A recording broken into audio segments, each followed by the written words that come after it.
എല്ലാവരോടും രുദ്രാക്ഷം ധരിക്കണം എന്ന് പറഞ്ഞു വച്ചേക്കുന്നതിൽ നിന്ന് തന്നെ എന്തൊക്കെയൊക്കെയോ ധാരാളമായ ഗുണങ്ങൾ അതിൽ നിന്ന് കിട്ടുന്നത് നമുക്ക് മനസ്സിലാക്കേണ്ടതുണ്ട്. നിർബന്ധമായി രുദ്രാക്ഷം ധരിക്കണം എന്ന് പറഞ്ഞു വച്ചിട്ടുണ്ട്. രുദ്രാക്ഷം ധരിക്കുന്നത് കൊണ്ട് മാത്രം നിങ്ങൾക്ക് സർവ്വയജ്ഞങ്ങൾ നടത്തിച്ചതിൻ്റെ ഫലം ഉണ്ടാവും, തപസ് ചെയ്തതിൻ്റെ ഫലം ഉണ്ടാവും, ദാനം ചെയ്തതിൻ്റെ ഫലം ഉണ്ടാവും. നിങ്ങൾക്ക് ഇവിടെ ഒരു സൂത്രമുണ്ട്, രുദ്രാക്ഷം ധരിച്ചാൽ മതി, നിങ്ങളുടെ സർവ്വ പാപങ്ങളും വാഷ് ഔട്ടായി പോകും. മാത്രമല്ല ഉറപ്പായിട്ടും അതിന് തുല്യമായിട്ടുള്ള അത്രയും പുണ്യം കിട്ടുകയും കൂടി ചെയ്യും.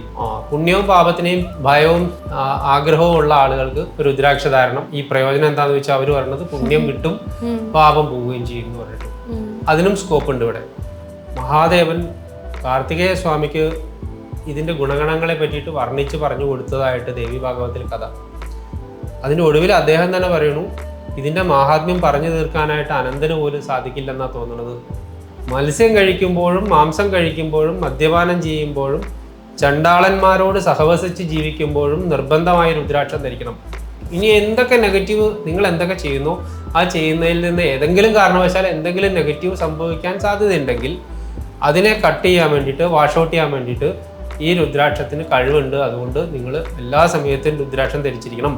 വിദ്യാകവചം എന്ന് പറയുന്ന സാധനം ധരിച്ചു, അതിനുശേഷം നല്ല രീതിയിൽ വിജയിക്കാൻ പറ്റി എന്ന് പറഞ്ഞിട്ട് വിളിക്കുന്നത്. കുട്ടികൾ നേരിട്ട് വിളിക്കുന്ന അവസ്ഥയിലേക്ക് എത്തി. വീട്ടുകാരൊക്കെ മാറ്റി നിർത്തി ഞാൻ സാറിനെ വിളിച്ചോളാം അങ്ങനെ പറഞ്ഞിട്ട് വിളിക്കുന്ന അവസ്ഥയും വരെയുണ്ട്.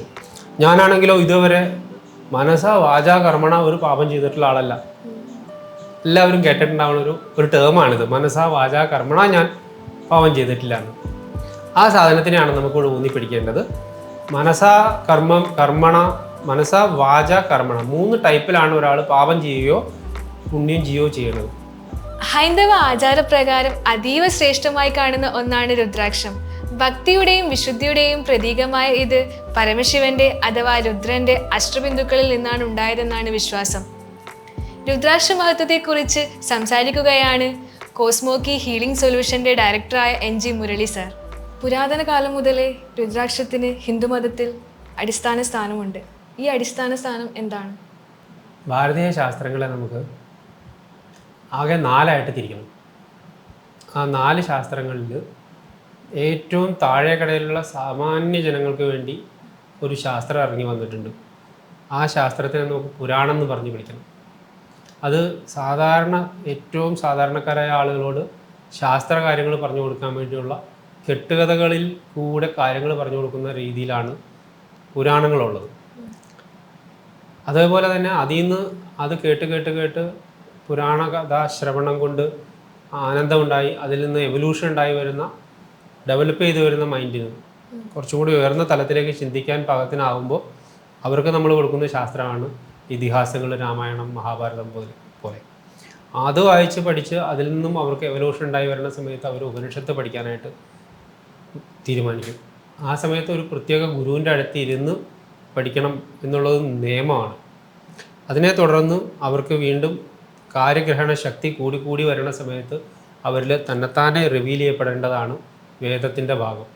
നമുക്ക് വേദം, ഉപനിഷത്ത്, ഇതിഹാസങ്ങൾ, പുരാണങ്ങൾ 4 തരത്തിലാണ് ഭാരതീയ ശാസ്ത്രങ്ങൾ നിൽക്കുന്നത്. ഇതിലെ നമുക്ക് മെറ്റീരിയലായിട്ട് നമ്മുടെ ലോകത്തിനോട്, ജീവിതത്തിനോട്, ആളുകളോട് എങ്ങനെ വേണം ജീവിക്കാൻ എന്നൊക്കെ ഉള്ള രീതിയിൽ സംസാരിക്കുന്നിടത്തൊക്കെ നമ്മുടെ ഈ പറഞ്ഞ രുദ്രാക്ഷത്തിന് സ്ഥാനമുണ്ട്. ഈവൻ പുരാണത്തിലാണ് ദേവി ഭാഗവത പുരാണം, അതുപോലെ സ്കന്ദപുരാണം, ശിവമഹാപുരാണം, ഇതുപോലെ പുരാണത്തിലാണ് രുദ്രാക്ഷത്തിനെ പറ്റിയിട്ട് കൂടുതലായിട്ടുള്ളത്. കാരണം ഏറ്റവും സാധാരണക്കാരോട് സംവദിക്കുന്ന ഗ്രന്ഥങ്ങളാണത്. അതിന് മുകളിൽ രുദ്രാക്ഷ ജാപാലോപനിഷത്ത് എന്ന് പറയുന്ന ഒരു ഉപനിഷത്ത് തന്നെ രുദ്രാക്ഷത്തിൻ്റെ കാര്യങ്ങൾ പറഞ്ഞു കൊടുക്കാൻ വേണ്ടിയിട്ട് നമ്മുടെ ഭാരതീയ ശാസ്ത്രങ്ങളിലുണ്ട്. അപ്പോൾ വളരെ പ്രസക്തമാണ്. ഭാരതീയ ശാസ്ത്രത്തിൽ ഇനി 6 മതങ്ങളാണ് നമുക്ക് ഭാരതത്തിലുള്ളത്. ഷൺമതങ്ങളുണ്ടെന്നാണ് പറയുക. അത് ശൈവം, വൈഷ്ണവം, ശാക്തേയം എന്ന് നമുക്ക് വളരെ പരിചിതമായിട്ടുള്ളത്. അതുകൂടാതെ കൗമാരം, ഗാണപത്യം, അതുപോലെ സൗരം, സൂര്യനെ ആരാധിക്കുന്നവരുടെ മതം, ഗണപതിയെ ആരാധിക്കുന്നവരുടെ മതം, അതുപോലെ സുബ്രഹ്മണ്യ സ്വാമിയെ ആരാധിക്കുന്നവരുടെ മതം, അതുകൂടാതെ നമ്മൾ കേട്ടിട്ടുള്ള ശൈവം, വൈഷ്ണവം, ശൈവനെ, വിഷ്ണുവിനെ, അതുപോലെ ഭഗവതിയെ ആരാധിക്കുന്നവരുടെ മതം. ഇതെല്ലാത്തിലും ഒരേപോലെ തന്നെ നാനാശാസ്ത്രങ്ങളിലും പ്രശംസിച്ചു വച്ചിട്ടുള്ള ഒരു സാധനമാണ് രുദ്രാക്ഷം എന്നുള്ളത്. ഈ രുദ്രാക്ഷം ഏതൊക്കെ തരത്തിലാണ് ഉള്ളത്? ഇത് ആർക്കൊക്കെ ധരിക്കാം? ആദ്യം തന്നെ പറയാൻ നമുക്ക് എല്ലാവർക്കും രുദ്രാക്ഷം എന്ന ഒരു സ്ലോഗൻ വെച്ചുകൊണ്ടാണ് കോസ്മോക്കി ഹീലിംഗ് സൊല്യൂഷൻ രുദ്രാക്ഷത്തിൻ്റെ പ്രചാരണ രംഗത്തിലേക്ക് കടന്നു വന്നത്. വളരെ കൃത്യമായിട്ട് നമുക്ക് അതിനെ സപ്പോർട്ട് ചെയ്യുന്ന, ഞാൻ മുമ്പ് പറഞ്ഞ ഗ്രന്ഥങ്ങളിൽ അതിനെ സപ്പോർട്ട് ചെയ്യുന്നുണ്ട്. ആർക്കൊക്കെ രുദ്രാക്ഷം ധരിക്കാമെന്നൊരു ചോദ്യം പ്രസക്തമല്ല, മറിച്ച് എല്ലാവർക്കും രുദ്രാക്ഷം ധരിക്കണം, നിർബന്ധമായിട്ടും ധരിക്കണം എന്ന രീതിയിലാണ് രുദ്രാക്ഷ മഹാത്മ്യങ്ങളെല്ലാം തന്നെ എഴുതി വയ്ക്കപ്പെട്ടിട്ടുള്ളത്. ബ്രാഹ്മണൻ, ക്ഷത്രിയൻ, വൈശ്യൻ, ശൂദ്രൻ, ചണ്ടാലനും രുദ്രാക്ഷം ധരിക്കണം എന്ന് പറഞ്ഞു വെച്ചതോടുകൂടി ക്ലാസിഫിക്കേഷൻ്റെ പ്രധാന ഭാഗങ്ങളെല്ലാം ആയി. അത് പോരാന്ന് തോന്നിയിട്ട് ദേവി ഭാഗവതം പോലുള്ള പുരാണ ഗ്രന്ഥങ്ങളിൽ വീണ്ടും എഴുതി വച്ചിരിക്കുകയാണ്, അത് ബ്രഹ്മചാരി ആയിരിക്കുമ്പോൾ മുതൽ ധരിച്ചു തുടങ്ങണം. ബ്രാഹ്മണനായാലും ക്ഷത്രിയനായാലും വൈശ്യനായാലും ശൂദ്രനായാലും അവർക്ക് 4 അവസ്ഥകളിലൂടെ കടന്നു പോകേണ്ടതുണ്ട്. ബ്രഹ്മചര്യം, ഗാർഹസ്ഥ്യം, വാനപ്രസ്ഥം, സന്യാസം എന്ന 4 അവസ്ഥകളാണ് നമ്മുടെ സാംസ്കാരിക ജീവിതത്തിൽ നമ്മൾ കടന്നു പോകേണ്ടത്. വിദ്യാർത്ഥിയായിരിക്കുമ്പോൾ വേദപഠനം നടത്തണം, അല്ലെങ്കിൽ വിദ്യാഭ്യാസം ചെയ്യുന്ന മുഴുവൻ കാലവും നമ്മുടെ ബ്രഹ്മചര്യ കാലം. ആ കാലത്ത് മുതൽ രുദ്രാക്ഷം ധരിച്ചു തുടങ്ങണം. അത് കഴിഞ്ഞാൽ അവർ ഗൃഹസ്ഥനാവും, വിവാഹം കഴിക്കും, ആ സമയത്തും രുദ്രാക്ഷം ധരിച്ചിരിക്കണം. അത് കഴിഞ്ഞിട്ട് അവർ സോഷ്യൽ വർക്കിലേക്ക് നീങ്ങുന്ന വാനപ്രസ്ഥ ആശ്രമത്തിൻ്റെ കാലമുണ്ട്, അപ്പോഴും അവർക്ക് ഒഴിവില്ല. അതിനുശേഷം സന്യാസിയാകുമ്പോൾ സർവ്വസംഘ പരിത്യാഗിയാണ്, ശരീരദേഹബോധമില്ലാത്ത ആളാണ്. പക്ഷേ ശാസ്ത്രം അവരോടും പറയണു അവർ രുദ്രാക്ഷം ധരിച്ചിരിക്കണമെന്ന്.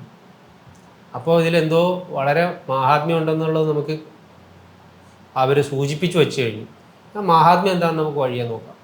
എത്ര തരത്തിലുള്ള രുദ്രാക്ഷം ഉണ്ടെന്നൊരു ചോദ്യം ഉണ്ടായിരുന്നു. രുദ്രാക്ഷം മരത്തിൽ നിന്നുണ്ടാവുന്ന കായാണ്. അതിലെ ആ രുദ്രാക്ഷത്തിൻ്റെ ഉള്ളിൽ, ഓരോ കായിൻ്റെയും ഉള്ളിൽ എത്ര സീഡുകൾ ഉണ്ടായിരിക്കുമോ അത്രയും മുഖങ്ങളെന്ന് പറഞ്ഞറിയപ്പെടും. ഈ ഒരു പ്രത്യേക മരത്തിന് ഇതിൻ്റെ ദിവ്യത്വം ഉണ്ടെന്ന് നമ്മൾ കരുതുന്ന ഈ രുദ്രാക്ഷ വൃക്ഷത്തിന് അതിലെ ഒരു കൊലയിലുണ്ടാവുന്ന 10 40 കായകളുണ്ടെങ്കിൽ ആ കായകളിൽ നിന്ന് നമുക്ക് ഓരോന്നിനെയും പീൽ ചെയ്ത് പ്രത്യേകം പരിശോധിച്ച് കഴിഞ്ഞാൽ അതിലെല്ലാത്തിലും അതിൻ്റെ മുഖങ്ങളുടെ വ്യത്യാസം കാണാൻ പറ്റും. ചിലതിൽ 2 മുഖമുള്ളതുണ്ടാവും, ചിലപ്പോൾ 5 മുഖമുള്ളതായിരിക്കും കൂടുതൽ, 8 മുഖമുള്ളതും 10 മുഖമുള്ളതും 12 മുഖമുള്ളതും ഒക്കെ ഒരു കൊലയെ തന്നെ കിട്ടിയേക്കും. എന്താ ഈ വ്യത്യാസം? ഈ മുഖങ്ങൾ എന്താണെന്ന് ചോദിച്ചാൽ അതിൻ്റെ ഉള്ളിൽ എത്രത്തോളം സീഡുകളുടെ എണ്ണം ഉണ്ടോ, ഒരേ കായിൽ എത്ര സീഡുകളുണ്ട് ഉള്ളിൽ, മുളയ്ക്കാൻ ആവശ്യമായ സീഡുകൾ എത്രയുണ്ടോ അതാണ് അതിൻ്റെ മുഖം എന്ന് പറഞ്ഞറിയപ്പെടുന്നത്. അതിൽ 1 മുഖമുള്ളത് മാത്രം ഉണ്ടാവാം, 2 മുഖമുള്ളത് ഉണ്ടാവാം, 3 സീഡുള്ളത് ഉണ്ടാവാം, 10 സീഡുള്ളത് ഉണ്ടാവാം. അതിനനുസരിച്ച് കായകളുടെ വലിപ്പവും അതിൻ്റെ പ്രത്യേക ഷേപ്പ്, ആകെ ആകൃതി മാറിക്കൊണ്ടിരിക്കും. ഇപ്പോൾ ഒരാൾ രുദ്രാക്ഷം ധരിക്കുകയാണെങ്കിൽ അവർക്ക് ലഭിക്കുന്ന ഗുണങ്ങൾ എന്തൊക്കെയാണ്? എല്ലാവരോടും രുദ്രാക്ഷം ധരിക്കണം എന്ന് പറഞ്ഞു വച്ചേക്കുന്നതിൽ നിന്ന് തന്നെ എന്തൊക്കെയൊക്കെയോ ധാരാളമായ ഗുണങ്ങൾ അതിൽ നിന്ന് കിട്ടുന്നത് നമുക്ക് മനസ്സിലാക്കേണ്ടതുണ്ട്. നിർബന്ധമായി രുദ്രാക്ഷം ധരിക്കണം എന്ന് പറഞ്ഞു വച്ചിട്ടുണ്ട്. എന്തെല്ലാം ഗുണങ്ങളാണ് കിട്ടുക എന്ന് ചോദിച്ചു കഴിഞ്ഞാൽ നമുക്ക് മഹാദേവൻ കാർത്തികേയ സ്വാമിക്ക് ഇതിൻ്റെ ഗുണഗണങ്ങളെ പറ്റിയിട്ട് വർണ്ണിച്ച് പറഞ്ഞു കൊടുത്തതായിട്ട് ദേവി ഭാഗവത്തിൽ കഥ. അതിൻ്റെ ഒടുവിൽ അദ്ദേഹം തന്നെ പറയണു, ഇതിൻ്റെ മാഹാത്മ്യം പറഞ്ഞു തീർക്കാനായിട്ട് അനന്തന് പോലും സാധിക്കില്ലെന്നാണ് തോന്നുന്നത് എന്ന് പറഞ്ഞു നിർത്തിയിരിക്കുന്നു. അപ്പോൾ അതുകൊണ്ട് നമുക്ക് പരിമിതിയുണ്ട്. എങ്കിലും നമുക്ക് മെറ്റീരിയൽ വേൾഡിൽ നമ്മൾ ജീവിക്കണം. നമ്മൾ ഈ കാലത്തുള്ളവർക്ക് ഇങ്ങനെയുള്ളൊരു ആധ്യാത്മിക വസ്തു അല്ലെങ്കിൽ എന്തോ പവിത്രമായിട്ടുള്ള വസ്തു, പുരാണത്തിൽ പറഞ്ഞിട്ടുള്ള വസ്തു ധരിക്കണോണ്ട് എന്താ പ്രയോജനം ഉണ്ടാവുക എന്നുള്ളൊരു ചോദ്യം പ്രസക്തമാണ്. നമുക്ക് എന്തെങ്കിലും പ്രയോജനമുള്ളത് മാത്രമേ നമ്മൾ ചെയ്യേണ്ടതുള്ളൂ. ഭാരതീയ ശാസ്ത്രങ്ങളെല്ലാം തന്നെ സുഖം ഉണ്ടാവാൻ വേണ്ടിയിട്ടുള്ള കാര്യത്തെപ്പറ്റി മാത്രമേ പറയുന്നുള്ളൂ. എന്തുകൊണ്ട് നിങ്ങൾക്കൊരു സുഖം ഉണ്ടാവുമോ ആ സാധനത്തിന് സജസ്റ്റ് ചെയ്യുന്നു എന്നാണ് പറയണത്. ഇവിടെയും ഇത് നമുക്ക് എന്തോ ഒരു ബെനിഫിറ്റ് ഉണ്ടാവുന്നതാണ് ഉറപ്പ്. ആ ബെനിഫിറ്റുകൾ എന്തൊക്കെയാണെന്നുള്ളത് ഞാൻ ഓരോന്നായിട്ട് പറയാം. അപ്പൊ ഈ രുദ്രാക്ഷം ധരിക്കുമ്പോൾ ഉണ്ടാവുന്ന പ്രശ്നങ്ങളെല്ലാം ഒഴിവാകും എന്ന് പറയുന്നത് സത്യമാണോ? പ്രശ്നങ്ങളെ ഉണ്ടാവില്ല എന്ന് പറയുന്നത്? രുദ്രാക്ഷം ധരിക്കുമ്പോൾ എന്തെങ്കിലും പ്രശ്നങ്ങൾ ഉണ്ടാവുമോ എന്നാണ് ചോദിച്ചത്. അങ്ങനെയാണെങ്കിൽ അതിന് സാധ്യതയില്ല. രുദ്രാക്ഷം ധരിക്കുന്നത് കൊണ്ട് ഒരു പ്രശ്നം ഉണ്ടാവില്ല. ഈ രുദ്രാക്ഷം ധരിച്ചാൽ പ്രശ്നങ്ങളൊന്നും ഉണ്ടാവില്ല എന്ന് പറയുന്നത് അങ്ങനെ മുഴുവൻ പറയാൻ പറ്റില്ല.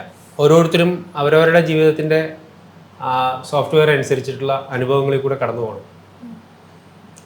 പക്ഷേ നമ്മൾ സാധനയിലേക്ക് കടക്കുന്നത് ആളുകൾ വെൽബീയിങ് എന്ന് പറഞ്ഞ് അനുഭവിക്കുന്നത് അവർ അതിനു വേണ്ടിയിട്ടുള്ള എന്തെങ്കിലും എഫേർട്ട് ഇട്ടിട്ടാണ്. ഒരാൾ യാതൊന്നും ചെയ്യാതെ ഇരുന്ന് ഒരു പ്രവൃത്തിയും ചെയ്യാത്ത ഒരാൾക്ക് വെറുതെ ധനവാനായിട്ടിരിക്കാനാവില്ല. ഒരു പ്രവൃത്തിയും ചെയ്യാതെ ഇരിക്കുകയാണെങ്കിൽ അയാൾക്ക് സുഖമായിട്ടിരിക്കാൻ പറ്റില്ല. മിനിമം പരിപാടിയിലേക്ക് സുഖം ഭക്ഷണം കഴിക്കലാണെങ്കിൽ കഴിക്കാനുള്ള എഫേർട്ടെങ്കിലും അയാൾ ഇടണ്ടേ, അല്ലാതെ ഇരുന്നാൽ അയാൾക്ക് സുഖം കിട്ടില്ലല്ലോ. അപ്പോൾ നമ്മൾ എന്തൊക്കെയോ നമ്മൾ അങ്ങോട്ട് കൊടുക്കുന്നത് കൊണ്ടോ അല്ലെങ്കിൽ നമ്മൾ ത്യജിക്കുന്നത് കൊണ്ടോ നമ്മൾ പ്രവൃത്തി ചെയ്യുന്നതുകൊണ്ടാണ് നമുക്ക് ജീവിതത്തിൽ സുഖങ്ങൾ ഉണ്ടാവുന്നത്. ഇവിടെ നമ്മളോട് പറയണത് നിങ്ങൾ രുദ്രാക്ഷം ധരിക്കൂ. ആ രുദ്രാക്ഷം ധരിക്കുമ്പോൾ അതിന് ഒരു എഫേർട്ട് ഉണ്ട്. ആ എഫേർട്ട് എടുത്തു കഴിഞ്ഞാൽ അല്ലെങ്കിൽ അതിനെ കണ്ടുപിടിച്ചു അതിനെ ആപ്റ്റായിട്ടുള്ളത് നോക്കി അതിലേക്ക് നിങ്ങൾ വന്നു കഴിഞ്ഞാൽ നിങ്ങളുടെ ജീവിതത്തിനെ സ്മൂത്ത് ആക്കാൻ വേണ്ടിയിട്ടുള്ള കുറേ കാര്യങ്ങൾ ചെയ്തു തരാൻ അതിന് പറ്റും. മുഴുവൻ പ്രശ്നവും ഇതോടുകൂടി തീർന്നു എന്ന് ഇതുകൊണ്ട് അർത്ഥമില്ല. നമ്മുടെ ജീവിതത്തിനും കൊണ്ട് ഓരോ ആളും ജീവിച്ചു വന്നേക്കുന്നത് അവരവരുടെ ജീവിതം കൊണ്ട് മുമ്പ് ചെയ്ത കർമ്മങ്ങളുടെ ഫലങ്ങൾ അനുഭവിച്ച് തീർക്കാൻ വേണ്ടിയിട്ടാണ്. അതിൽ സോഫ്റ്റ് ആക്കി തരാൻ വേണ്ടിയിട്ട്, കണ്ണി കൊള്ളേണ്ടത് പുരുകത്ത് കൊള്ളണ ആക്കി തരാൻ വേണ്ടിയിട്ടോ അതല്ലെങ്കിൽ അതിനെ ഏതെങ്കിലും തരത്തിലൊക്കെ നമുക്ക് സോഫ്റ്റൻ ചെയ്യാൻ വേണ്ടിയിട്ടോ ഒക്കെ നമുക്ക് ഇതുകൊണ്ട് സാധിക്കും. എന്നാലും വേറെ ഒരു കാര്യം, നമ്മൾ ജീവിച്ചുകൊണ്ടിരിക്കുന്നതിനിടയിൽ മെയിൻ നിശ്ചയിക്കപ്പെട്ട രീതിയിൽ തന്നെ ആവണമെന്നില്ല നമ്മുടെ ജീവിതം മുമ്പോട്ട് പോയിക്കൊണ്ടിരിക്കും. ജീവിക്കുന്നതിനിടയിൽ അതിന് ഇടയിൽ വെച്ചിട്ട് പലപ്പോഴും തടസ്സങ്ങൾ വരികയും ജീവിതം മുമ്പോട്ട് ശരിക്കുള്ള സ്കെയിലിൽ മുമ്പോട്ട് പോകാതെ ആവുകയും ചെയ്യണതിനാണ് നമ്മൾ തടസ്സം എന്ന് പറയുന്നത്. അതിന് മെറ്റീരിയലായിട്ടും ആധ്യാത്മികമായിട്ടും ഒക്കെ ഒരുപാട് കാരണങ്ങൾ അതിൻ്റെ ഇടയിൽ വന്ന് ചേർന്നിട്ട് നമ്മൾ തന്നെ അറിയാതെയും അറിഞ്ഞുമൊക്കെ ആയിട്ട് ചെയ്യുന്ന തെറ്റുകളുണ്ട് നമ്മൾ ട്രാക്കിൽ നിന്നും മാറിപ്പോകും.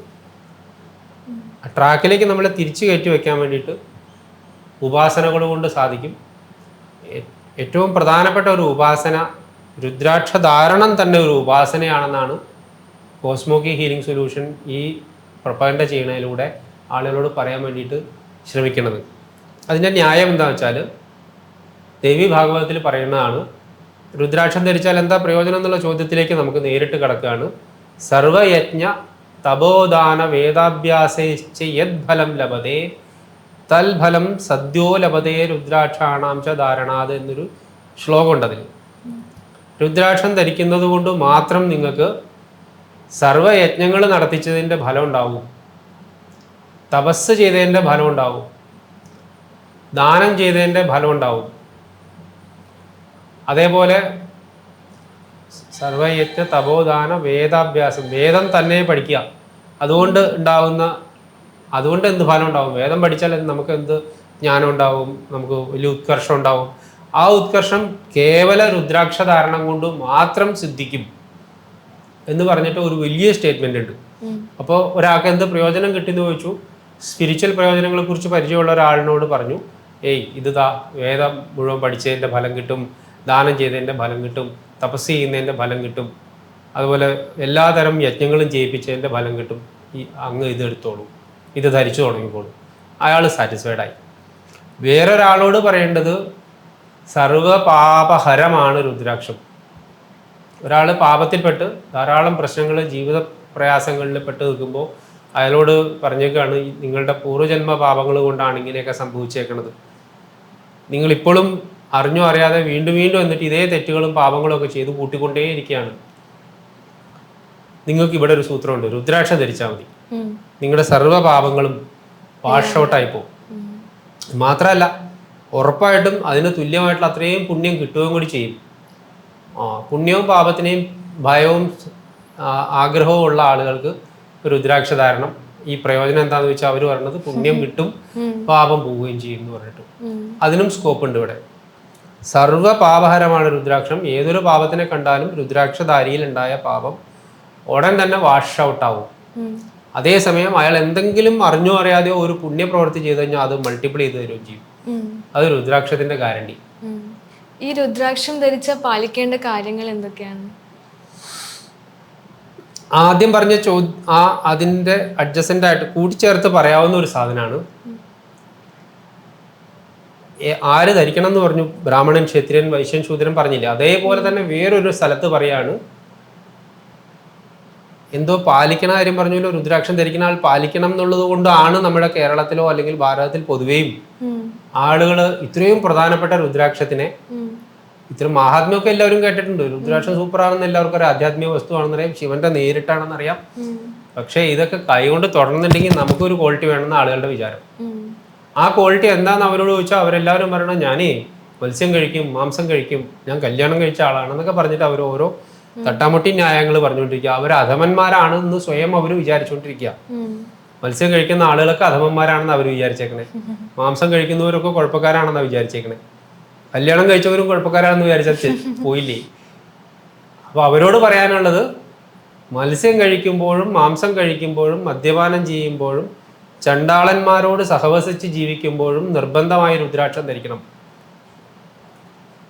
സംശയം തീർന്നേ ദേവീഭാഗവത്തിൽ എഴുതി വെച്ചേക്കണം, ഞാൻ പറയണതല്ല. വേദവ്യാസൻ പറഞ്ഞിട്ടാണ് ദേവി ഭാഗവതം പ്രിന്റ് ചെയ്തേക്കുന്നത്. ദെൻ അതിൽ തന്നെ വേറെ അടുത്ത ശ്ലോകത്തിൽ പറയണു, സ്നാനം, ദാനം, ജപം, ഹോമം, വൈശ്വദേവം, സുരാർച്ചനം, ദീക്ഷാകാലം, പ്രായശ്ചിത്തം, തഥാശ്രാദ്ധം. ഒരു 9 കാര്യങ്ങൾ എടുത്തു പറഞ്ഞു. സ്നാനം, ദാനം, ജപം, ഹോമം, വൈശ്വദേവം, സുരാർച്ചനം, ദീക്ഷാകാലം, പ്രായശ്ചിത്തം, ശ്രാദ്ധം. ഈ 9 വൈദിക കർമ്മങ്ങൾ അടക്കമുള്ള ഏത് വൈദിക കർമ്മം ചെയ്യുമ്പോഴും രുദ്രാക്ഷം ധരിച്ചു തന്നെ ചെയ്യണം. അല്ലാത്ത പക്ഷം നിങ്ങൾ ചെയ്യുന്നത് സഫലമാവണമെന്നില്ല. ഒപ്പം ആ ചെയ്ത കർമ്മത്തിൻ്റെ ദുഷിച്ച ഫലം സംഭവിച്ച് നിങ്ങൾ നരകത്തിൽ പതിച്ചു പോകാൻ സാധ്യതയുമുണ്ട് എന്ന് പറഞ്ഞിരിക്കുന്നു. അപ്പോൾ ചെയ്യാൻ പാടില്ലാത്തതും ചെയ്യേണ്ടതുമായിട്ടുള്ള കാര്യങ്ങളെ പറഞ്ഞില്ലേ. ഇനി ഒരു സ്ഥലവും കൂടി ഉണ്ട്, ഒരു ശ്ലോകവും കൂടി വളരെ വ്യക്തമായിട്ട് പറഞ്ഞിരിക്കുന്നു. നിങ്ങൾ കാണരുതാത്തത് കാണേണ്ടി വരുന്ന സമയത്ത് രുദ്രാക്ഷം ധരിച്ചിട്ടുണ്ടായിരിക്കണം, കേൾക്കരുതാത്തത് കേൾക്കേണ്ടി വരുന്ന സമയത്ത് രുദ്രാക്ഷം ധരിച്ചിട്ടുണ്ടായിരിക്കണം, പറയരുതാത്തത് പറയുമ്പോൾ, പോകരുതാത്തടുത്ത് പോകുമ്പോൾ, ചെയ്യരുതാത്തത് ചെയ്യുമ്പോൾ, മണക്കരുതാത്തത് മണക്കുമ്പോൾ, കുടിക്കരുതാത്തത് ഇനി എന്തൊക്കെ നെഗറ്റീവ് നിങ്ങൾ എന്തൊക്കെ ചെയ്യുന്നു, ആ ചെയ്യുന്നതിൽ നിന്ന് ഏതെങ്കിലും കാരണവശാൽ എന്തെങ്കിലും നെഗറ്റീവ് സംഭവിക്കാൻ സാധ്യതയുണ്ടെങ്കിൽ അതിനെ കട്ട് ചെയ്യാൻ വേണ്ടിയിട്ട്, വാഷ് ഔട്ട് ചെയ്യാൻ വേണ്ടിയിട്ട് ഈ രുദ്രാക്ഷത്തിന് കഴിവുണ്ട്. അതുകൊണ്ട് നിങ്ങൾ എല്ലാ സമയത്തും രുദ്രാക്ഷം ധരിച്ചിരിക്കണം. മരണസമയത്ത് രുദ്രാക്ഷം ധരിക്കാൻ എങ്ങാനും നിങ്ങൾക്ക് ഭാഗ്യമുണ്ടെങ്കിൽ നിങ്ങൾക്ക് മോക്ഷം ഗ്യാരണ്ടിയാണ് എന്ന് വരെ പറഞ്ഞു വെച്ചു. രാത്രി ചെയ്ത പാപം പോകേണ്ടവർ രുദ്രാക്ഷം ധരിക്കുന്നത് വലിയ തൊന്തരവാണെന്ന് ആർക്കെങ്കിലും തോന്നുന്നുണ്ടെങ്കിൽ അവരോട് പറയാണ്, താൻ പകലൊക്കെ പാപം ചെയ്തു, രാത്രി രുദ്രാക്ഷം ധരിച്ചാൽ പകൽ ചെയ്ത പാപമൊക്കെ പൊക്കോളും. നേരെ തിരിച്ചും രാത്രിയും പകലും മാറി മാറി വേണമെങ്കിൽ ധരിക്കാം. അത് കഴിഞ്ഞിട്ട് പിന്നെ പറയാണ്, ഇത് 24 മണിക്കൂറും 365 ദിവസവും ധരിക്കേണ്ടതാണെന്നും പറഞ്ഞിട്ട് വെച്ചു. ആളുകൾക്ക് സാധാരണ നിലയ്ക്ക് ഉണ്ടാകാവുന്ന ചില സംശയങ്ങൾ, ജീവിതത്തിൽ ദാമ്പത്യത്തിൽ ഒക്കെ ഇത് ഉപയോഗിക്കാൻ പാടുണ്ടോ, ഇതിന് ശുദ്ധി വേണ്ടേ എന്നൊരു ധാരണ പെശകുണ്ട്. വാസ്തവത്തിൽ ഇത് നമുക്ക് ശുദ്ധി ഉണ്ടാവാൻ വേണ്ടിയിട്ടുള്ള സാധനമാണ്. ആ ശുദ്ധി ഉണ്ടാവാൻ വേണ്ടിയുള്ള സാധനത്തിനെ നമ്മൾ നമ്മുടെ ബോഡിയിൽ അപ്ലൈ ചെയ്യാണ് വേണ്ടേ. അപ്പൊ ശുദ്ധി ഉണ്ടായിക്കോളും. നമുക്ക് നല്ല അനുഭവമുണ്ട്. ഇതുവരെ കോസ്മോക്കിൽ നിന്ന് കൊടുത്തതിൽ നിന്ന് ഫീഡ്ബാക്ക് കളക്ട് ചെയ്യാൻ നമ്മളൊന്നും എഫേർട്ട് ഇടാറില്ല, നമ്മൾ അങ്ങോട്ട് പോയി ചോദിക്കാറില്ല. കാരണം എങ്ങാനും ബിരിയാണി കൊടുക്കണ്ടോ എന്നുള്ളതിൽ നമുക്ക് സന്ദേഹമില്ല, നമുക്ക് ഷുവറാണ് വർക്ക് ചെയ്യും. അതുകൊണ്ട് നമ്മൾ ആരോടും ഫീഡ്ബാക്ക് കളക്ട് ചെയ്യാനൊന്നും പോകുന്നില്ല. പക്ഷേ ചിലവർ അതിർച്ചയാൽ വന്ന് നമ്മളോട് ഫീഡ്ബാക്കുകൾ പറയും. അതെനിക്ക് നല്ല ഉത്തമമായിട്ടുള്ള ബോധ്യമുണ്ട്. രുദ്രാക്ഷം ധരിച്ച എനിക്ക് പവർ വന്നു, സോ ഞാൻ ഇന്നിപ്പോൾ 14 കൊല്ലം പൂർത്തിയാക്കിയിരിക്കുന്നു എന്നെ ഒരാൾ വിളിച്ചു പറഞ്ഞു. അദ്ദേഹം അന്ന് മുതൽ ഇന്ന് വരെ പിന്നീട് മദ്യപിച്ചിട്ടില്ല. ഞാൻ ആവശ്യപ്പെട്ടിട്ടുണ്ടായിരുന്നില്ല അദ്ദേഹത്തിനോട് മദ്യപിക്കണ്ടെന്ന്. എല്ലാവരും നല്ല റെസ്പോൺസ് ആണല്ലേ തന്നത്. അതെ, അദ്ദേഹം പറയണു ഞാൻ മാംസാഹാരവും അന്നത്തെ കൊണ്ട് നിർത്തിപ്പോയി. ഞാൻ പറഞ്ഞില്ല അദ്ദേഹത്തിനോട് മാംസാഹാരം ഒന്നും നിർത്താൻ. അപ്പോൾ ആൾക്ക് എന്തൊക്കെയാണോ അയാളുടെ കപ്പാസിറ്റിയിൽ, അയാളുടെ സ്കോപ്പിൽ അയാൾക്ക് പവറായിട്ട് ഫീൽ ചെയ്യുന്നത്, ആ സമയത്ത് അയാളുടെ ബിഹേവിയർ ചേഞ്ച് വരെ സംഭവിക്കുന്നുണ്ടെന്നുള്ളതാണ് നമുക്ക് അതിൽ നിന്ന് മനസ്സിലാക്കാൻ പറ്റും. മാറ്റങ്ങൾ സംഭവിക്കും. മെറ്റീരിയൽ വേൾഡിൽ ഒരാൾക്ക് ജോലിയിൽ പ്രയാസമുണ്ട്. എന്നോട് ഒരാൾ വിളിച്ചു പറഞ്ഞതാണ്, ഒരു വർഷത്തിൽ 3 or 4 ജോലി മാറേണ്ടി വരും. എനിക്ക് എല്ലാ സ്ഥലത്തും നല്ല പൊസിഷനൊക്കെ കിട്ടും, പക്ഷെ എനിക്ക് അവിടെ സർവൈവ് ചെയ്യാൻ പറ്റില്ല. എൻ്റെ ജാതകത്തിൽ എന്തോ ദോഷം കൊണ്ടാണെന്നാണ് പറയണേ. ഞാൻ നോക്കി, അതിൽ സൂര്യനെ ഒന്ന് ഉത്തേജിപ്പിച്ച് നിർത്തിയാൽ മതി എന്ന് മനസ്സിലായി. അതുമായിട്ട് ബന്ധപ്പെട്ട് ഇതൊക്കെ ജ്യോതിഷമൊന്നുമല്ല, വേറെ രീതിയിലാണ് നമ്മൾ നോക്കുന്നത്. അദ്ദേഹത്തിന് സൂര്യനുമായിട്ട് ബന്ധപ്പെട്ട രുദ്രാക്ഷത്തിന്റെ ഒരു കോമ്പിനേഷൻ കൊടുത്തു. 8 കൊല്ലം കഴിഞ്ഞിട്ടാണ് പിന്നെ എന്നെ കാണാൻ വരണേ. അവര് പറഞ്ഞു അതിനുശേഷം ആ ജോലിയിൽ എനിക്ക് സ്റ്റെബിലിറ്റി കിട്ടി. ഒറ്റ പ്രാവശ്യം പോലും പിന്നെ അങ്ങനത്തെ ഒരു കുഴപ്പം പിടിച്ച ചേഞ്ച് എനിക്ക് വേണ്ടി ഒരു വന്നിട്ടില്ല. സന്തോഷ വാർത്ത അറിയിച്ചു. അതുപോലെ കുട്ടികളില്ലാത്തവരായിരുന്നു, അവർക്ക് നല്ല 2 കുട്ടികളുണ്ടായി ഈ കാലത്തിനോടിടയ്ക്ക്. കുട്ടികളില്ലാതിരിക്കുക ഒരുപാട് ചികിത്സയൊക്കെ ചെയ്തവരായിരുന്നു. അതും ഇതിൻ്റെ കൂടെ ബോണസായിട്ട് നടന്നു. വിവാഹം നടന്നിട്ടില്ലാത്ത ആൾക്കാർക്ക് വേണ്ടിയിട്ട് നമുക്ക് വർക്ക് ചെയ്യാൻ പറ്റിയിട്ടുണ്ട്. രുദ്രാക്ഷം ധരിച്ചതിന് ശേഷം അവർക്ക് വിവാഹം ഉണ്ടായി എന്ന് പറഞ്ഞ് വിളിച്ചു പറഞ്ഞവരുണ്ട്. ഇതുപോലെ ജീവിതത്തിന്റെ അതുപോലെ തോറ്റു പോകുമെന്ന് സംശയിച്ച 10ാം ക്ലാസ്സിന്റെ മോഡൽ എക്സാം കഴിഞ്ഞിട്ടും തോറ്റുപോകാൻ സാധ്യതയുണ്ടെന്ന് പറഞ്ഞവര്, അതിങ്ങനെ ധാരാളമായിട്ടുള്ള റിപ്പോർട്ടുകളുണ്ട്. അവര് വിദ്യാകവചം എന്ന് പറയുന്ന സാധനം ധരിച്ചു, അതിനുശേഷം നല്ല രീതിയിൽ വിജയിക്കാൻ പറ്റി എന്ന് പറഞ്ഞിട്ട് വിളിക്കുന്നത്. കുട്ടികൾ നേരിട്ട് വിളിക്കുന്ന അവസ്ഥയിലേക്ക് എത്തി. വീട്ടുകാരൊക്കെ മാറ്റി നിർത്തി ഞാൻ സാറിനെ വിളിച്ചോളാം അങ്ങനെ പറഞ്ഞിട്ട് വിളിക്കുന്ന അവസ്ഥയെ വരെയുണ്ട്. നല്ല നല്ല കാര്യങ്ങൾ സംഭവിച്ചിട്ടുണ്ടല്ലോ, ഒരുപാട് സംഭവിക്കുന്നുണ്ട്. ഇതിൽ നമുക്ക് ഇതിനിടയിൽ നമ്മൾ സർവ്വപാപഹരാണെന്ന് പറഞ്ഞല്ലോ. ആ കാര്യത്തിനെ ഒന്ന് കൂട്ടി പറഞ്ഞു കഴിഞ്ഞാൽ നമുക്ക് ഏകദേശം പറഞ്ഞു വന്ന കാര്യങ്ങളിൽ പറഞ്ഞെടുത്തോളം ഉള്ളതിനൊരു ക്ലാരിറ്റി കിട്ടും. നമ്മൾ ആളുകൾ പറയാറുണ്ട് ഞാൻ യാതൊരു പാപവും ചെയ്തിട്ടുള്ള ആളല്ല, എന്നിട്ട് എനിക്ക് എന്താ ഇങ്ങനെയൊക്കെ വിധി ഉണ്ടാവണമെന്ന് ആളുകൾ പറയണത് പലയിടത്തും നമ്മൾ കേട്ടിട്ടുണ്ടാവും. ഞാനാണെങ്കിലോ ഇതുവരെ മനസ്സാ വാചാ കർമ്മണ ഒരു പാപം ചെയ്തിട്ടുള്ള ആളല്ല. എല്ലാവരും കേട്ടിട്ടുണ്ടാവുന്ന ഒരു ടേമാണിത്, മനസ്സാ വാചാ കർമ്മണ ഞാൻ പാപം ചെയ്തിട്ടില്ല എന്ന്. ആ സാധനത്തിനെയാണ് നമുക്കിവിടെ ഊന്നിപ്പിടിക്കേണ്ടത്. മനസ്സാ കർമ്മണ മനസ്സാ വാച കർമ്മണ 3 ടൈപ്പിലാണ് ഒരാൾ പാപം ചെയ്യുകയോ പുണ്യം ചെയ്യുകയോ ചെയ്യണത്. അതിനെ പറ്റിയിട്ട് കൂടുതൽ വിശദീകരിച്ച് അന്വേഷിച്ച് പോയി കഴിഞ്ഞാൽ നമുക്ക് മനസ്സിലാക്കാൻ പറ്റുക, നമ്മുടെ ശാസ്ത്രങ്ങൾ പറഞ്ഞു വച്ചിരിക്കുന്നു പാപം ചെയ്യുന്നത് കൊണ്ടാണ് ഓരോരുത്തർക്കും ദുഃഖം ഉണ്ടാകുന്നത്.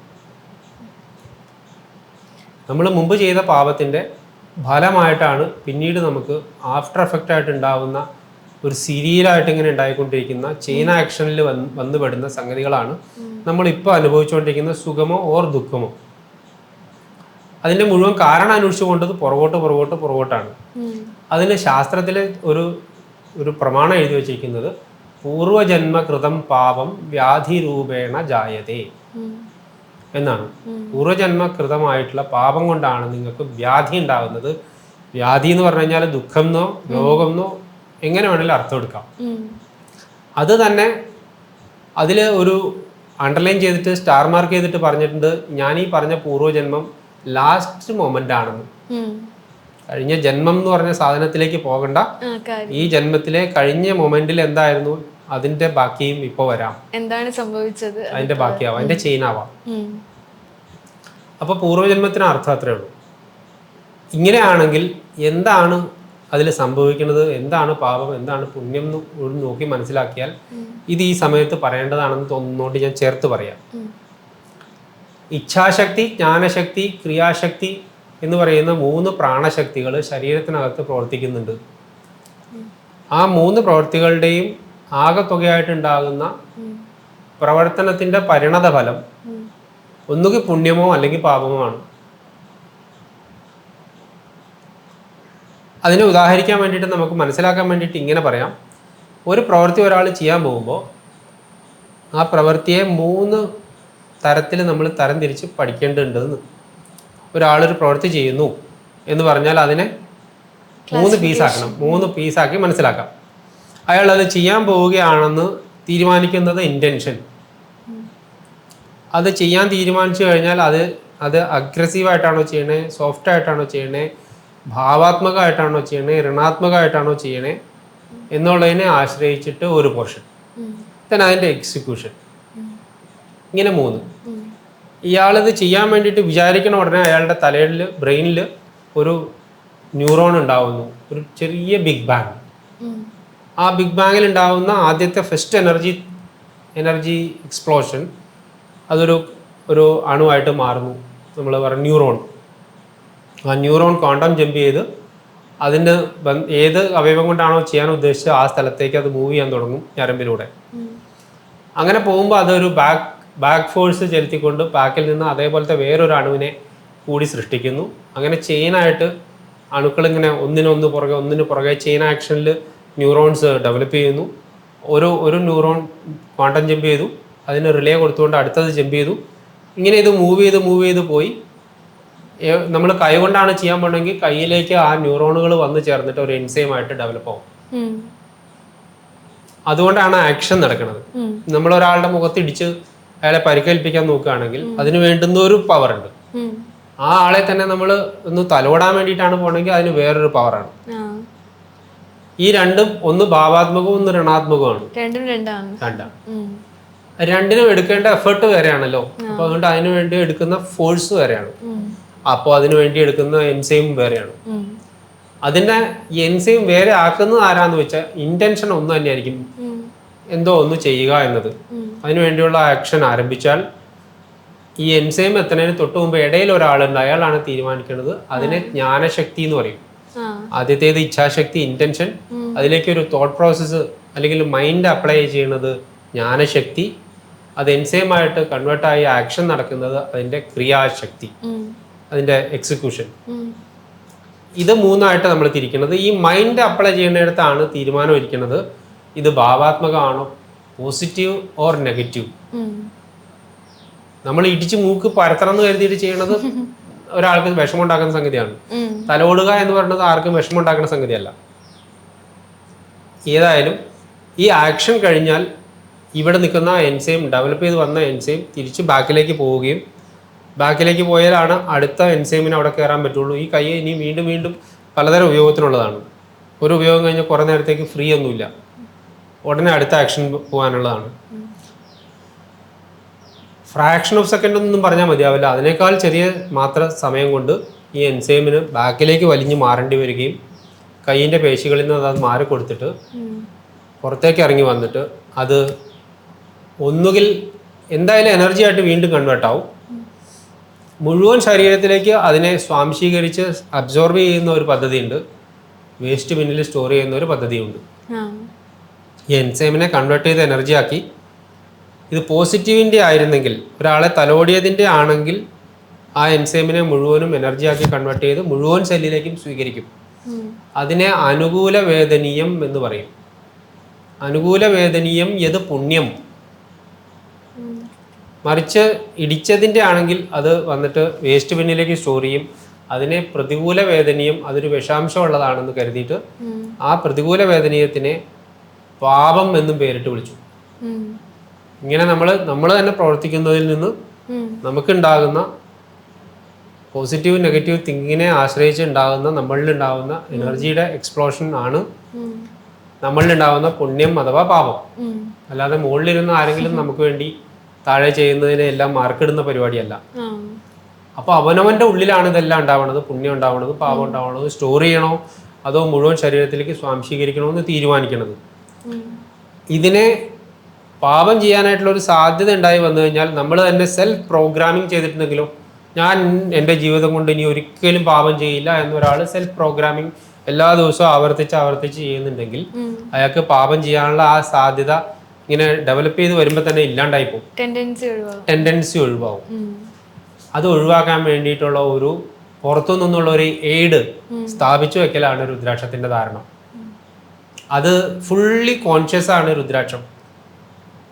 ഈ രുദ്രാക്ഷത്തിൽ നിന്ന് ഒരാൾക്ക് ലഭിക്കുന്ന എനർജി എന്ത് തരം എനർജിയാണെന്ന് ചോദിച്ചാൽ, എനർജിക്ക് നമ്മൾ പേരിട്ടിട്ടുണ്ട്, എനർജിക്ക് നമ്മൾ ക്വാളിറ്റി നിശ്ചയിച്ചിട്ടുണ്ട്. എനർജിക്ക് നിശ്ചയിച്ചിരിക്കുന്ന ക്വാളിറ്റിയാണ് സത്വഗുണം, രജോ ഗുണം, തമോ ഗുണം. സത്വഗുണ പ്രധാനമായിട്ടുള്ള ഒരു എനർജി ഉള്ള വസ്തുവാണ് രുദ്രാക്ഷം എന്നതുകൊണ്ട് ഇതിനെ ആധ്യാത്മിക വസ്തു എന്നും കൂടി വിളിക്കാൻ തുടങ്ങി. കാരണം എന്താ വെച്ചാൽ സത്വഗുണം എന്ന് പറയുന്ന ഒരു എനർജി, ആ എനർജി അപ്ലൈ ചെയ്യുമ്പോൾ ആളുകൾക്ക് ഏറ്റവും കൂടുതൽ കിട്ടുന്നത് ജ്ഞാനമാണ്, അറിവാണ്. ഇത് പ്യുവർ ലൈറ്റ് പോലെയാണ്, പ്യുവർ കോൺഷ്യസ്നെസ് ആണ് സത്വഗുണം. രജോ ഗുണം എന്ന് പറഞ്ഞു കഴിഞ്ഞാൽ ആക്ഷനാണ്. തമോ ഗുണം എന്ന് പറഞ്ഞാൽ അതിൻ്റെ ഒരു സോളിഡ് ഫോമാണ്. അതിൽ വളരെ ലെസ്സായിരിക്കും ജ്ഞാനവും ആക്ഷനും. സത്വഗുണവും രജോ ഗുണവും തമോ ഗുണവും തമ്മിൽ നോക്കുമ്പോൾ നമുക്കിങ്ങനെ പറയാം, അതിനെ മോർ കോൺഷ്യസ് സ്റ്റേറ്റിലുള്ള എനർജി സത്വഗുണം, മോർ ആക്റ്റീവ് സ്റ്റേറ്റിലുള്ള എനർജി രജോ ഗുണം, നോൺ കോൺഷ്യസ് നോൺ ആക്റ്റീവ് സ്റ്റേറ്റിലുള്ള എനർജി തമോ ഗുണം. അത് രൂപം ഉണ്ടാകുന്നതാണ്, ശരീരമാണ്, ഇതിലേതെങ്കിലും ഒന്ന് വേണ്ടാത്തതാണെന്ന് ധരിക്കുകയേ വേണ്ട. തമോ ഗുണം ഇല്ലെങ്കിൽ നമുക്ക് ശരീരം ഉണ്ടാവില്ല. ശരീരം ഇല്ലെങ്കിൽ അതിൽ പ്രവർത്തിക്കാനുള്ള പദ്ധതികളൊന്നും നടപ്പാവില്ല. ആ ശരീരം ഉണ്ടാവണം, അതിൽ ആക്ഷൻ ചെയ്യാൻ വേണ്ടിയിട്ടുള്ള ഒരു എനർജി ഉണ്ടാവണം. ആ ആക്ഷൻ ചെയ്യുമ്പോൾ അത് ബുദ്ധിപൂർവ്വമുള്ള ജ്ഞാനപൂർവ്വമായിട്ട് ചെയ്യാൻ പറ്റണം. അപ്പോൾ സത്വഗുണത്തിൻ്റെ രജോ ഗുണത്തിൻ്റെയും തമോ ഗുണത്തിൻ്റെയും ഇക്വിലിബ്രിയം ആണ് നമ്മൾ ആഗ്രഹിക്കുന്നത്. അതിലേതെങ്കിലും ഒന്ന് തെറ്റി പ്രൊപ്പോർഷൻ മാറി കിടന്നു കഴിഞ്ഞാൽ ആ ആളുടെ ജീവിതത്തിൽ ഇംബാലൻസ് ഉണ്ടാവും, പ്രശ്നങ്ങളായിട്ട് മാറും. ഒന്നുമില്ല, തമോ ഗുണം മാത്രമുള്ള ഒരാളും വെറും കുഴിമടിയനായിരിക്കും, ഭക്ഷണം കഴിക്കാൻ മാത്രം ഉണരുന്ന ആളായിരിക്കും. അല്ല, ഇനി ഇതൊന്നുമില്ലാതെ ഭയങ്കര ആക്ഷൻ മാത്രമുള്ള ഒരാളാണെങ്കിൽ അയാൾ വലിയ വലിയ ആക്ഷനുകൾ ചെയ്തുകൊണ്ടിരിക്കുകയും അയാൾ ബുദ്ധിയില്ലാതെ ഒരുപക്ഷെ പെരുമാറുണ്ടാവുക, ബുദ്ധി ഇല്ലാതെ ആവാം ഒരുപക്ഷെ പെരുമാറുണ്ടാവുക, അങ്ങനെയൊക്കെ അത് വേറെ. എനിവേ, നമ്മുടെ പാപം മാറും. രുദ്രാക്ഷം ധരിച്ചാൽ പാപം മാറും എന്ന് പറഞ്ഞത് ഇത് കോൺഷ്യസ് എനർജിയാണ് രുദ്രാക്ഷം. ആ രുദ്രാക്ഷം തീരുമാനിക്കുന്നു ഈ ആളിത് ധരിച്ചിട്ട് പ്രോഗ്രാം ചെയ്യാണ്, അയാൾക്ക് ഇനി മേലാൽ പാപം ഉണ്ടാകണ്ട, പുണ്യം ഉണ്ടാവുകയും വേണം. അപ്പോൾ അയാൾ ഇനി മേലാൽ രുദ്രാക്ഷം ധരിച്ചതിന് ശേഷം ചെയ്യുന്ന ഓരോ കർമ്മങ്ങളിലും പാപം കട്ടിയാനും പുണ്യം വർദ്ധിപ്പിക്കാനും വേണ്ടുന്ന ഒരു സോഫ്റ്റ്വെയർ അതിൽ വർക്ക് ചെയ്തുകൊണ്ടേയിരിക്കും. ഇപ്പം 2 തരത്തിലുള്ള രുദ്രാക്ഷങ്ങൾ ഉണ്ടല്ലോ, ഒന്ന് ഒറിജിനൽ, ഒന്ന് ആർട്ടിഫിഷ്യൽ. അവ ഏതൊക്കെയാണ്? അതെങ്ങനെ തിരിച്ചറിയാം? ഇപ്പൊ ആൾക്കാർക്ക് പറ്റുന്ന കാര്യമാണല്ലോ ഇത്. ഒറിജിനൽ എന്ന് പറഞ്ഞാൽ ആർട്ടിഫിഷ്യൽ വാങ്ങും. വിപ്ലവകരമായ ചോദ്യമാണ്. വാസ്തവത്തിൽ ഞാൻ അതിനെ അംഗീകരിക്കുന്നില്ല. ചോദ്യത്തിന് അതിനെ സമ്മതിച്ചു തരാൻ പാടില്ലാത്തതാണ്. പക്ഷെ റിയൽ ആയിട്ട് അങ്ങനത്തെ കുറച്ച് അനുഭവങ്ങൾ നമുക്കുള്ളത് കൊണ്ട് പ്രത്യേകിച്ച് ഓർത്തു നോക്കൂ, ഒറിജിനൽ രുദ്രാക്ഷങ്ങളും ഡ്യൂപ്ലിക്കേറ്റ് രുദ്രാക്ഷങ്ങളെന്ന് ആരും പറയുന്നില്ല. മറിച്ച് രുദ്രാക്ഷത്തിന്റെ വ്യാജന്മാരുണ്ടെന്ന് മാത്രം മനസ്സിലാക്കിയാൽ മതി. നല്ല രുദ്രാക്ഷങ്ങൾക്ക് നല്ല വിലയുണ്ട്, സ്കേഴ്സിറ്റി ഉണ്ട്, നമുക്ക് ലഭ്യതയുടെ കുറവുണ്ട്. അതുകൊണ്ട് അതുമാത്രമല്ല, അതിൻ്റെ വില പറയുമ്പോൾ നമുക്ക് സാധാരണക്കാർക്കോ അല്ലെങ്കിൽ കുറച്ചോ അധികം ക്രേസ് ഉള്ളവരല്ലാത്തവർക്ക് അഫോർഡബിൾ അല്ലെന്ന് തോന്നുന്നു. നല്ല ക്രേസ് ഉള്ളവർക്ക് ഇതൊന്നും പ്രശ്നമല്ല. രുദ്രാക്ഷത്തിന്റെ മഹാത്മ്യം മനസ്സിലാക്കിയവരോ അല്ലെങ്കിൽ ഇതിലൊരു ക്രേസ് ഉള്ളവരോ ചിലപ്പോൾ ഇത് മേടിച്ചെന്നിരിക്കും.